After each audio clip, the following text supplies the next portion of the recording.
আসসালামু আলাইকুম বন্ধুরা, আমি আজকে তোমাদের জন্য চুনো মাছ চচ্চড়ির একটা রেসিপি নিয়ে এসেছি।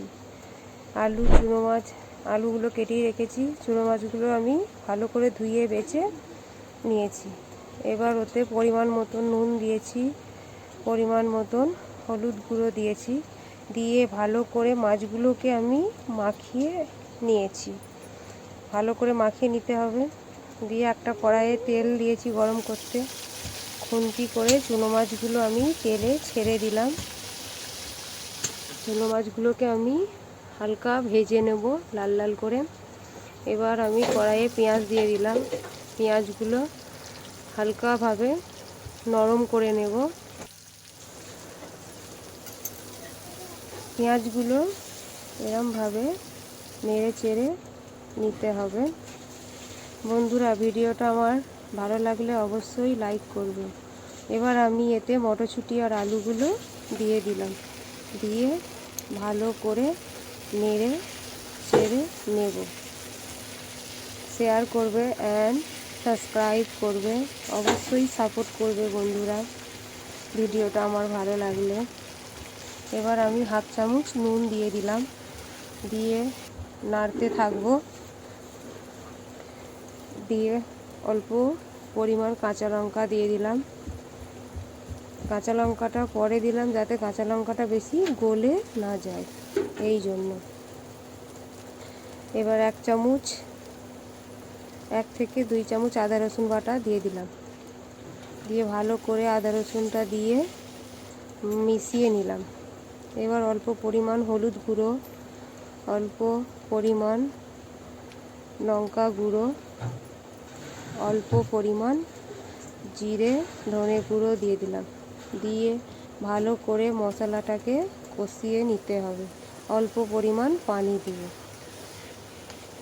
এই দেখো বন্ধুরা, এইভাবে মশলাটা ভালো করে কষে নিতে হবে। এবার আমি টমেটো দিয়ে দিলাম। টমেটো দিয়ে ভালো করে নেড়ে চেড়ে নিলাম। দিয়ে এবার আমি এতে পানি দিয়ে দিলাম। পানি দিয়ে ভালো করে মিশিয়ে নিয়ে কিছুক্ষণ ঢাকনা বন্ধ করে আমি তরকারিটা ফোটার ইন্তজার করব। তরকারিটা আমার ফুটে গেছে। এবার আমি এতে মাছ ভাজাগুলো সব দিয়ে দেব। ঠিক এইভাবে মাছ ভাজাগুলো সব আমি দিয়ে দিলাম। মাছগুলো আমি সব এরমভাবে দিয়ে দিলাম। বন্ধুরা, ভিডিওটা আমার ভালো লাগলে সাবস্ক্রাইব করবে, লাইক করবে, সবাই সাপোর্ট করবে। আমি মাছগুলো সব দিয়ে দিলাম এরমভাবে। দিয়ে এবার আমি ঢাকনাটা চাপা দিয়ে কিছুক্ষণ ধিমি আঁচে রেখে দেব। এরমভাবে মাছগুলো চচ্চড়ি করলে খুবই ভালো লাগে খেতে। এবার আমি ধনেপাতা দিয়ে দিলাম। ধনেপাতা দিয়ে এই রান্নাটা আমি আমার শাশুমার কাছ থেকে শিখেছি, আর এটা খুবই সবার প্রিয়। আমার শাশুমার ফেভারিট ডিশ চুনো মাছ চচ্চড়ি। এবার আমি ঢাকনা দিয়ে দিলাম।